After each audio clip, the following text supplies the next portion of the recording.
హోమం అంటే అమ్మ ఇప్పుడు రెండో పెళ్లి గాని, అట్లాగా ఆలస్యంగా వివాహం చేసుకోవాలనుకున్న వాళ్ళు గాని ఉంటారు గదా! వాళ్ళు అక్కడికెళ్ళి గూడా హోమాలు చేస్తారని వింటున్నాం మనం. ఎలాంటి హోమాలు జరిపిస్తారమ్మా వాళ్ళు? అక్కడ అమ్మవారు కామాత్మిక దేవిగా ఉంది. ఆమె శ్రీ మహాలక్ష్మీదేవి. ఈ కామాత్మిక అయినటువంటి ఈ చండీ హోమం కామాత్మికా దేవి సమక్షంలో ఆవిడ జగజ్జనని భువనేశ్వరి దేవి.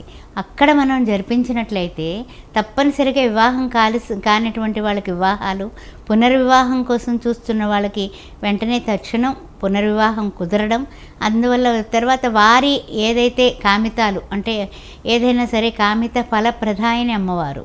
అందువల్ల అలాంటి ఈ కామాఖ్య సమక్షంలో ఆ ప్రాంగణంలో మనం నిర్వహించేటటువంటి పూజలు కానీ, హోమాలు కానీ చాలా చాలా పరమ పవిత్రమైనవి. తప్పనిసరిగా సక్సెస్ 100% ఉంటుంది కాబట్టి రాలేని వాళ్ళు గోత్రనామాలు పంపించినా సరిపోతుంది. లేకపోతే కనుక పాల్గొనే వాళ్ళు ఎవరైనా ఉంటే కూడా వాళ్ళు కూడా మనం 14, 15, 16 జూలై నెలలో అక్కడ ఉండడం జరుగుతుంది. అందువల్ల ఆ విధంగా మీరు మా కింది నెంబర్లో సంప్రదించవచ్చు.